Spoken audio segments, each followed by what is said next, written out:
Tinatawag na money tree. Money tree. Di, swerte daw kasi money. Bilangin natin. Kasi pag pito daw yung dahon, swerte daw yun. Bilang tayo.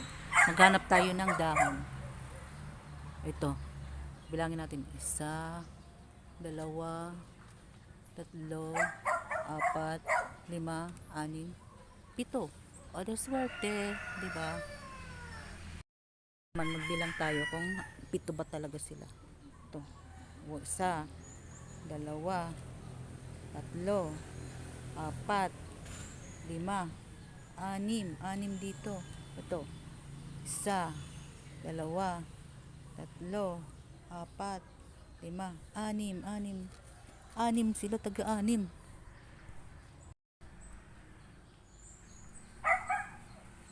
Ito. 1, 2, 3, 4, 5, 6, 7. 7, edi swerte.